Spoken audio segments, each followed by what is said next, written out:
এই ভিডিঅ'টো কেতিয়াবাই বনোৱা হৈছিলে এডিটিঙৰ এলাহতে দিয়া হোৱা নাছিলে ইয়াৰ শৰ্ট ভিডিঅ'টো আপলোড কৰা হৈ গৈছে কেতিয়াবা এনেকুৱা কিছুমান কাৰণ আহে ভিডিঅ' বনোৱা থাকিলেও সময়ত দিব নোৱাৰো ব্ৰেকফাষ্টত কি বনাম ভাবি থাকোতে চাওমিনৰ পেকেটটো দেখি বনাবলৈ উলিয়াই ললো ছোৱালী আৰু দেউতাকে চাওমিন খাব মোৰ কাৰণে কেইখনমান লুচি বনাই ললো বেছিকৈ মিঠা দি ফিকা চাহৰ লগত লুচি খাবলৈ ভাল পাওঁ ছোৱালীয়ে বহুত দিনৰ পৰা কৈ আছে মা মোৰ বেডখনত কেনপিটো লগাই অলপ সজাই দিয়া সেয়ে ঘৰৰ সাফাই আৰু ব্ৰেকফাষ্টৰ কাম শেষ কৰি ছোৱালীৰ বেডখনৰ লুকটো অলপ চেঞ্জ এটা দিওঁ বুলি ভাবিলো সদায় একেটা বস্তু একেই ডিজাইন একেই ঠাই দেখি দেখি আমনিও লাগে এনেও উঠি অহা ল'ৰা ছোৱালীবিলাকে যিকোনো বস্তু আৰু কথাৰ এটা চেঞ্জ বিচাৰে বস্তু নিকিনি ঘৰতে থকা বস্তু অলপ ইফাল সিফাল কৰি দিলেই ৰুমটো চেঞ্জ হৈ যায় বেডত পাৰি থোৱা বেডশ্বীট বেড কভাৰকেইখন উঠাই দিলোঁ ৱালত সজাই থোৱা বস্তুবোৰ খালী কৰি ফুল ঝাৰুটোৰে ৱালত লাগি থকা ধূলি মকৰা জালবোৰ এৰুৱাই দিলোঁ বৰষুণ একেবাৰেই নাই ঘৰৰ চাৰিওফালে ঘৰ ফ্লেট বনাই আছে কাৰণে ধূলিৰ বাবে সজোৱা বস্তুবোৰ খুব ঘনে ঘনে ধুব লগা হয় খিৰিকীকেইখন খুলি কাপোৰ এখনত চাৰ্ফৰ পানী লৈ দুইফালে ঘঁহি দি শুকান কাপোৰেৰে মুচি দিলোঁ গ্লাছকেইখন চকচকীয়া হৈ পৰিল কাপোৰখন তিয়াই টানকৈ চেপি গ্ৰিলবোৰো মুচি দিলোঁ ধূলি সোমাব নোৱাৰাকৈ ভেণ্টিলেশ্যন আৰু খিৰিকীকেইখন মাৰি খিৰিকীত লাগি থকা লং পৰ্দাৰ হাফ পৰ্দাৰ চেঞ্জ কৰি নতুনকৈ লগাই দিলোঁ এই সজোৱা পৰোৱা কামত বহুত সময় লয় ঘৰৰ গোটেইবোৰ কাম শেষ কৰাৰ পাছতহে এই কামত ধৰিছোহি 9:30 এই বেডখনৰ চাফাই আৰু সজোৱা কামত ধৰিছিলোঁ শেষ কৰিলোঁ 11:30 পুৰা 2 ঘণ্টা সময় লাগিল বেডত বাৰ্বি বেডশ্বীট এখন পাৰি দিলোঁ মোৰ এটা অভ্যাস আছে বেড কভাৰ বেডশ্বীট ফিট নোহোৱালৈকে টানি থকা এইবাৰ বেডখনক ডেকোৰেশ্যন দিবলৈ কালাৰ চাৰ্ট পেপাৰ কেইখনমান লৈ সৰু সৰুকৈ ফ্লেগ কেইখনমান বনাই ল'লোঁ ৰিবন এডালত গ্লু দি ফ্লেগবোৰ লগাই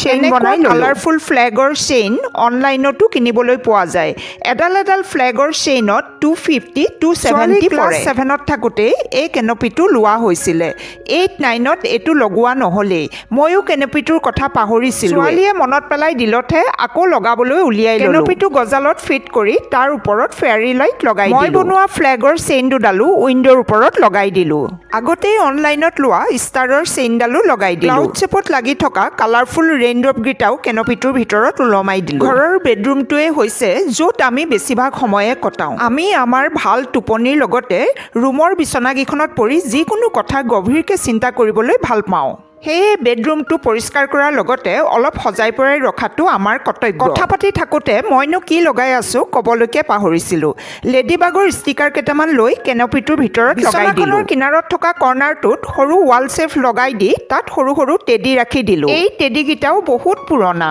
ছোৱালী ফাৰ্ষ্ট বাৰ্থডেতে কোনোবাই গিফ্ট কৰিছিলে টেডিত লাগি থকা হোল্ডাৰত আৰ্টিফিচিয়েল গ্ৰীণ প্লান লগাই দিয়াৰ লগে লগে ৱালখনৰ লগতে ৰুমটোও সজীৱ হৈ পৰিল আগতে মই সৰু হৈ থাকোঁতে মেগাজিনত এনেকুৱা কেনপি দেখি তাক লৈ কিমান যে কল্পনা কৰোঁ ৰাণী হৈ কেনপিটোৰ ভিতৰত শুই থকাও দেখোঁ সেই সময়ত এইবোৰ বস্তু নাছিলেই আজিকালি ল'ৰা ছোৱালীয়ে কত কি বস্তু যে পোৱা নাই ল'ৰা ছোৱালীৰ কাৰণে বস্তুবোৰো ইমান ধুনীয়া ধুনীয়াকৈ মৰম লগাকৈ উলিয়াইছে দেখি আকৌ সৰুকালৰ দিনবোৰলৈ উভতি গৈ বস্তুবোৰ খেলিবলৈ মন যায় তথাপিও মই ভাবোঁ আমাৰ সময়ৰ খেলবোৰ বেছি ভাল আছিলে সেই সময়ৰ খেলাবোৰে আমাক ফূৰ্তি দিয়াৰ লগতে ফ্ৰেণ্ডবোৰৰ লগত কেনেকৈ মিলি থাকিব লাগে সেই কথাও শিকি গৈছিলোঁ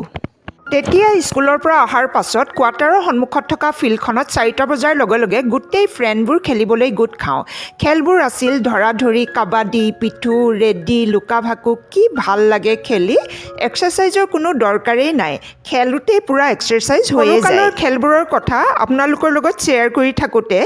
এয়া মোৰ বিচনাখনো সজোৱা হৈ গ'ল ফেয়াৰী লাইটকেইটা জ্বলোৱাৰ লগে লগে দেখিবলৈ আৰু ভাল হৈ পৰিল ৱালৰ পৰা এৰাই থোৱা সজোৱা বস্তুকেইটাও কাপোৰ এখনত অলপ পানী লগাই মুচি ভালকৈ থলোঁ আজিৰ দিনটোত ওলোৱা লেতেৰা কাপোৰ বেডশ্বীট বেড কাভাৰ গোটেইবোৰ ৱাশ্বিং মেচিনত দি দিলোঁ আনফালে বাল্টিটোত কুহুমীয়া গৰম পানী লৈ চাৰ্ফ গুলি লেতেৰা হৈ থকা প্লাষ্টিকৰ ফুল পাতবোৰ অলপ সময় চাৰ্ফৰ পানীত থৈ ধুই পেলালোঁ ধোৱা কাপোৰবোৰ যদি সোনকালে ৰ'দত মেলি দিয়া নহয় ভালদৰে নুশুকায় শুকালেও সেমেকা ভাৱ এটা থাকে আজি ছোৱালীৰ বিচনাৰ সজোৱা পৰা কাম কৰি থাকোঁতেই বহুত সময় হৈ গ'ল এতিয়া 12:30 হ'ল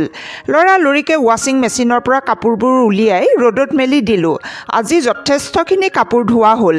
গাটো ধুইয়ে লৰালৰিকৈ ভাতৰ যোগাৰ কৰিবলৈ কিটচেনলৈ আহিলোঁ। হাজবেণ্ডে বজাৰলৈ গৈ মাছ মাংস দুয়োটাই আনিলে। সময়ো বহুত হ'ল বাবে মাছ ফ্ৰাই কৰি মাছৰ জোল বনাওঁ মানে বহুত সময় লাগি যাব।